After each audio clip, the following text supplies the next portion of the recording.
The zipper on the tent scraped open like rough sandpaper, and the cold morning air slipped inside like a sharp reminder. The smell of coffee drifted in right after it, strong and real, and for a moment my body almost sat up automatically before my mind caught up. This wasn't my tent. The nylon ceiling above me was the wrong color. The sleeping pad under my shoulder didn't make the familiar squeak mine usually did. My boots were placed neatly by the flap, like someone had moved them there on purpose. I blinked hard, the kind of blink that usually clears smoke from your eyes. It didn't clear this. A metal pot tipped slowly, pouring coffee into a stainless steel mug on a small folding table. A woman sat in a camp chair just inside the open entrance, her knees angled toward the exit, like she always kept an easy way out. She didn't look surprised that I was awake. She looked like she'd already figured out how this moment would play out. "Good morning," she said. "Sleep well last night?" My throat felt dry and rough. I pushed myself up slowly, hands open, careful not to crowd her space. That foggy, drained feeling was familiar. After a 24-hour wildfire shift, the world narrows into a tunnel. Once the adrenaline fades, your brain grabs the first safe place it can find. Apparently, last night that place had been her tent. "I'm sorry," I said. The words came out simple because I didn't have the strength for anything else. I thought I was. I thought I was at my site. She studied me calmly. "You were walking like someone who hadn't slept in days," she said. She nudged the mug closer to me, but didn't hand it over. "You asked if you could sit by the door." I said yes. "You sat down, and then you passed out." I stared at the mug. Steam curled softly in the cool morning light. "Did I do anything?" I asked. "No," she answered immediately. "You stayed right where you said you would." Without meaning to, my shoulders relaxed just a little. I picked up the mug. The warmth in my hands grounded me instantly. "Thank you," I said again, because nothing else felt right. She lifted her own mug slightly. "Gemma Anderson." "Zed Wilson," I replied. Saying my name felt heavy, like it carried the weight of the entire station with it. Outside, a kid laughed somewhere 2 campsites over, way too loud for that hour. Gemma's eyes flicked toward the sound before settling back on me, calm but watchful. The way she scanned the area reminded me of good captains and experienced paramedics. Not fear, just awareness. "You're with the fire crew," she said. "Training weekend," I answered. Then the truth slipped out anyway. But I came straight here after a wildfire shift. I wasn't exactly functioning. The corner of Gemma's mouth softened for a moment. "That explains a lot," she said. Then she set her mug down and stood up, smoothing her shirt like she was shifting into professional mode. "You'll want to be dressed in about 5 minutes." "Why?" She nodded toward the gravel path between the campsites. "Because the campground host is on her way," Gemma said, "and she's already irritated." Right then, a sharp voice echoed across the gravel. "Excuse me." Angela Sanders marched up wearing a bright neon vest, clutching a clipboard against her chest like armor. The second she spotted me half awake inside someone else's tent, her jaw tightened. "Is there a reason there's an unregistered camper in your tent?" she demanded. I opened my mouth to answer, but Gemma spoke first. "He came in confused and exhausted," she said evenly. "I told him he could sit by the door." "He did." "He's leaving now." Angela's eyes narrowed. "We've received complaints." Gemma's fingers curled briefly at her side before relaxing again. "About what, Angela?" Angela shifted her clipboard. "Noise. Improper fire pit setup." Her eyes darted away before coming back. "And the festival committee is meeting in my office today. They asked me to keep a record of disruptions." That detail changed the atmosphere immediately. Gemma's expression barely moved, but the tension in the air thickened. "They're meeting here?" Gemma asked. Angela nodded. "Lewis asked for you." She lowered her voice, clearly not enjoying delivering the message. "And Lewis changes things quietly.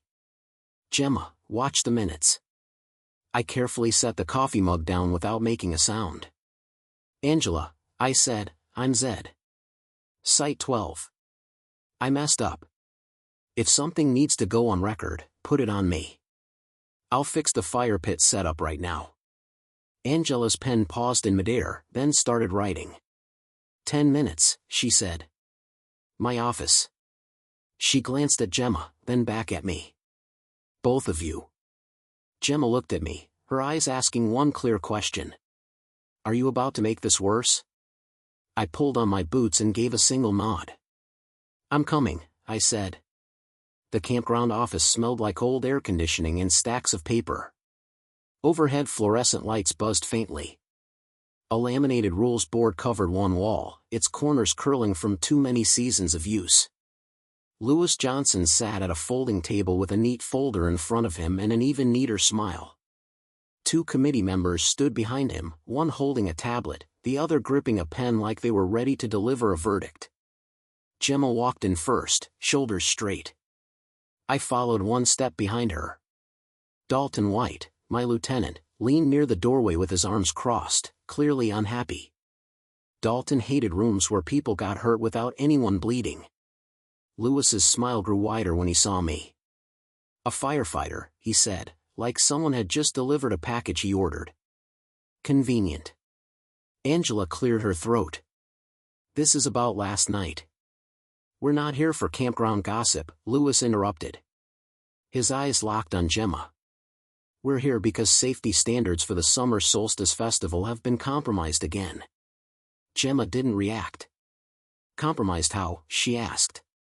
Lewis tapped the folder. Exit routes. Vendor tent spacing. Propane storage. He leaned back slightly. I'm surprised you need that explained. Gemma's pen stopped moving. I'm surprised you still can't send a list of clear action items instead of vague accusations. The woman with the tablet tilted her head. We sent you the checklist. Gemma let out a short laugh that carried no humor. A checklist that says ensure compliance isn't guidance, she said. It's a trap. Lewis glanced at me like he was preparing to swing my uniform like a weapon. Maybe Captain Wilson can explain why. Fire Captain, Dalton muttered from the doorway, correcting him without moving. Lewis ignored him. I stepped forward and placed my hands lightly on the edge of the table. I didn't lean in. My mistake last night is my responsibility, I said calmly. If someone needs to be written up or fined, do it to me. Lewis's smile tightened. And if there are safety issues, I continued, then put the code references and the fixes in writing. Safety isn't a feeling. It's a procedure. The man holding the pen bristled. Are you lecturing the committee? I kept my voice steady. I'm asking you to do your job properly. Lewis's eyes hardened. We have a deadline, he said. May 28th. If she fails to meet it, we recommend permit revocation. Gemma's head snapped up. That's the first time I'm hearing that date. The woman with the tablet smiled faintly.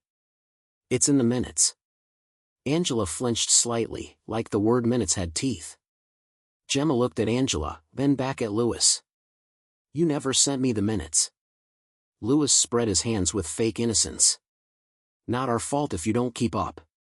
Behind me, Dalton shifted his weight, his boots scraping softly against the tile floor. The noise was quiet, but it still caught attention. Dalton didn't say another word.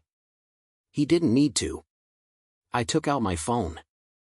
Angela, I said, email the minutes to me right now and copy Gemma in the open.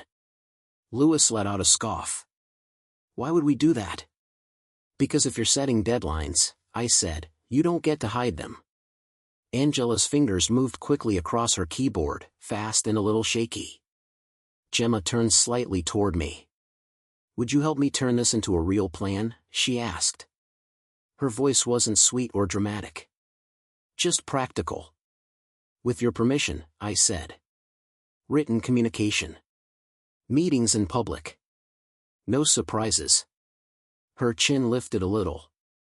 Permission granted. Lewis's smile came back, thinner this time. Fine, he said. Bring your helper. But you're still on the clock, Gemma. Gemma didn't argue. She simply walked out, and I followed. Angela's warning was already stuck in my head. Lewis changes things quietly. Watch the minutes. Sunset by the river turned the water into a mix of copper and dull glass. The park bench felt warm under my legs, but a cool breeze rolled in from the water. The river rushed steadily, like it didn't care who ran what meeting. Gemma sat with her folder resting on her lap, her eyes occasionally scanning people walking along the path. I sat on the other end of the bench, leaving space between us. My laptop rested on my thigh, the screen angled so she could see it without leaning close. Angela's email arrived. Minutes attached. I opened the file, scrolled through it, then stopped. The deadline is hidden under a paragraph about portable toilets, I said, turning the screen just enough so she could see. Gemma's jaw tightened. He does that, she said. He edits things inside the minutes and then acts surprised when you miss them. A nearby coffee stand sent a faint smell drifting down the path. Gemma pulled a stainless mug from her bag and placed it between us, like she had brought a small piece of home with her. She took a sip while still reading the document. If the permit gets suspended, she said, festival funds freeze. Vendor deposits get pulled. I won't be able to cover payroll. People start losing money fast. I didn't respond with empty comfort. Instead, I opened a blank document and began typing a simple table. Item. Code reference. Fix. Date. Proof. Gemma watched the lines appear on the screen. Her fingers stopped nervously bending the edge of her folder. Boring keeps people alive, I said. The corner of her mouth lifted for a second before she hid it by taking another sip of coffee. That's basically your entire personality, isn't it? She said. Dalton would have turned it into a joke. I kept it simple. It's my job, I said. Gemma leaned back against the bench and let out a slow breath. It wasn't relief exactly. It sounded more like her body finally letting go of tension for a moment. She slid her folder toward me. Hold this overnight, she said. If I take it home, I'll lose it. I'll set it somewhere and forget where. I took the folder carefully. The paper felt cool in my hand. I'll bring it back tomorrow, I said. Same bench. Gemma's eyes stayed on my hands a second longer than necessary. Then she stood and walked away. The river kept rushing behind us like it was counting down days. A week later, the rumors reached her vendors. 2 women stood near the coffee stand, speaking quietly. I'm not risking my deposit, one of them said. They're saying the fire department is giving her special treatment. That the permit might not even hold. I stepped into their view without blocking them or standing over them. The permit isn't unstable, I said. It's being targeted. The skeptical woman squinted at me. Are you involved with her? Instead of answering directly, I opened Franklin Gay's written correction list on my phone. It was a public summary of the small fixes from the first site walk. I held it out to them. This is what involvement looks like, I said. Extinguisher placement. Signage. Measurements. You can look for yourselves. The second woman leaned closer to the screen and read it. Her shoulders relaxed. That's normal, she said. Normal is good, I replied. They walked away with their coffees. The first woman still looked unsure, but the second one called back to me. Thanks. Like she'd been waiting for someone to speak plainly. Gemma texted me while I headed back toward the bench. Are they leaving? I typed back. 2 stabilized, 1 still nervous. I can collect names and screenshots if you want.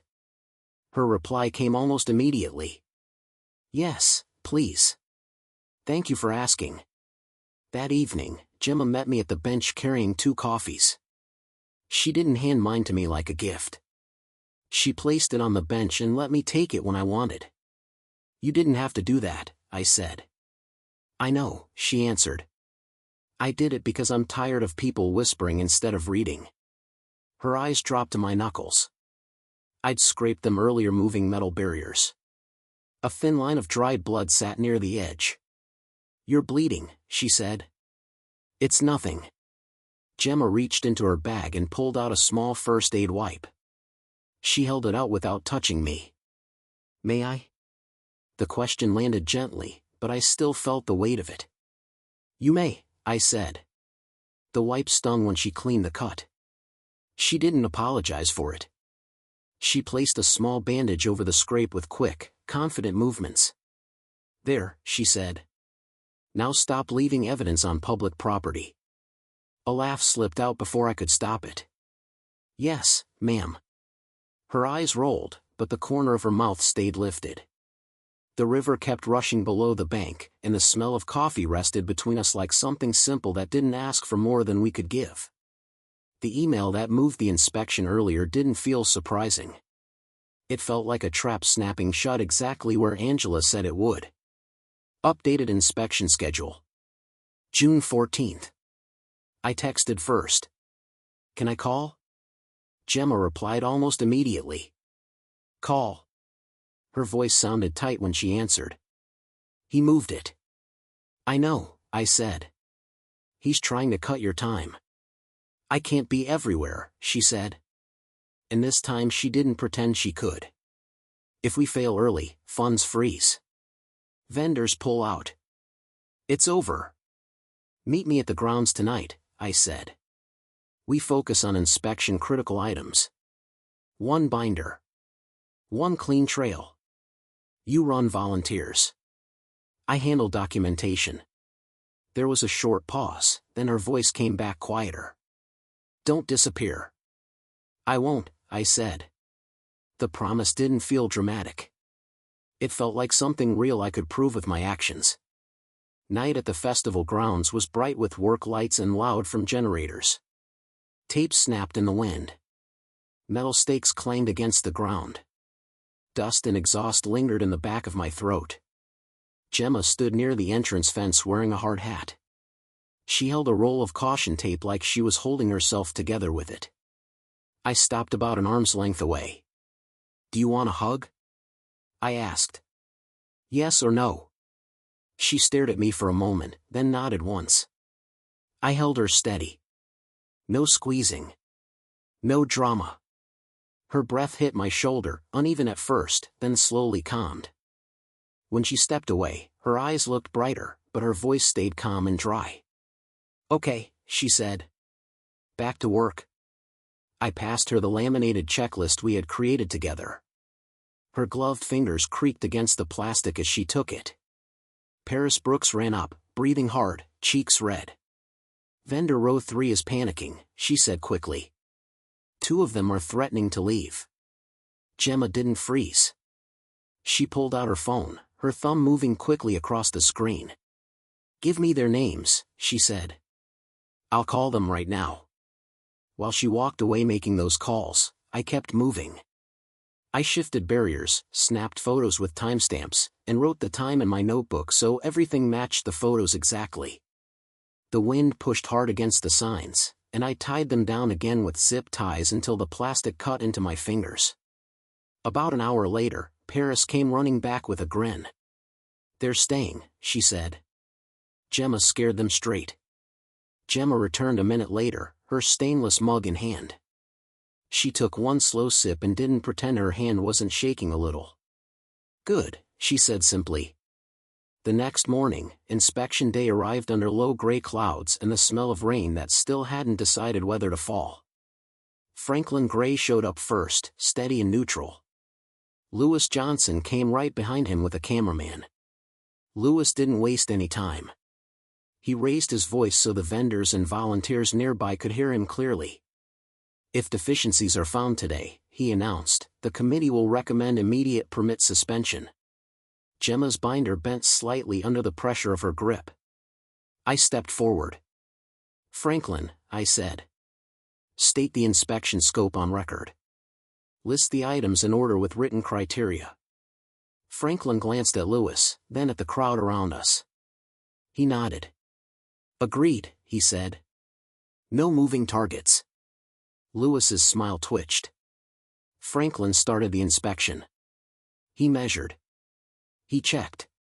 He requested documents. Gemma handed over each paper immediately without digging through the binder. She had learned the hard way that digging around makes people think you're hiding something. Halfway through the inspection, Lewis tried to interrupt. He pointed toward a delivery truck parked near the stage. "Access lane obstructed," he said sharply. "Noncompliance." Gemma's breath caught for a moment. But she didn't argue. Instead, she pulled out a photo from a plastic sleeve in the binder and held it up. "Delivery window recorded," she said. "Lane cleared at 6:04. Angela witnessed. Angela stepped forward with her clipboard clutched tight. "True," she said, her voice reluctant but firm. Franklin raised a hand toward the truck driver. The driver saw the authority in that gesture and moved immediately. Tires crunched over gravel as the truck rolled away. The lane opened again. Lewis's jaw tightened. He turned toward the camera. "Favoritism," he snapped. "Fire department influence." Gemma turned her head slightly. "I asked him to document," she said clearly enough for the camera to hear. "He doesn't decide. Franklin decides." Franklin closed the binder. "You pass," he said. "Minor adjustments documented. No suspension." A sound spread through the crowd like everyone had been holding their breath and finally let it go. Someone clapped. Paris actually laughed out loud before quickly covering her mouth. Gemma didn't celebrate. She simply lifted her stainless mug and took one slow sip, looking out toward the horizon like she still wasn't ready to trust the ground beneath her. Lewis stared at her like he had just lost this round and was already planning the next one. The next round came at the hearing. A room full of people and a microphone gave him exactly the stage he wanted. June 21st. Cold air conditioning. The smell of old carpet. People shifting in chairs. Papers sliding across tables. A quiet hum of impatience from the crowd. Gemma and I walked in together. Heads turned. Whispering started. Lewis stood up before Gemma even reached the microphone. He didn't look at her. He looked straight at the council. "Miss Anderson compromised safety," he said sharply. "And she used personal connections within the fire department to cover deficiencies." Gemma didn't raise her voice. She opened her folder and placed documents on the table in front of the council. Franklin's written summaries. The time-stamped lane photo. And the email chain that moved the inspection date earlier, with Lewis's own request sitting right in the middle like a fingerprint. Paper slid softly across the wood table. Lewis's smile cracked slightly. "That proves nothing." Franklin stepped forward from the side wall, calm as ever. "It proves intent," he said. "It proves manipulation of the process." Lewis's face hardened. "Collusion," he snapped. The council chair raised a hand, and Lewis's voice stopped immediately. When my name was acknowledged, I walked to the microphone. No speeches. No drama. I placed my timeline sheet on the table, dates, actions, and the matching proof beside each one. "Deadlines belong in direct communication," I said. "Not buried in meeting minutes." The chair turned his attention to Lewis. "The committee does not have authority to change inspection schedules without direct notice," he said. "We are updating protocol effective immediately." Lewis's jaw worked, but for the first time he looked like someone who couldn't control the room the way he usually could. Gemma returned to her seat. Her hands were shaking now that the pressure had somewhere to go. She reached into her bag and pulled out a key ring with one simple key on it. Angela sat a few rows behind us, her eyes wide. Gemma lifted the key so everyone could see it and spoke clearly, steady, not dramatic. "Angela gave me the shed key for festival equipment storage," she said.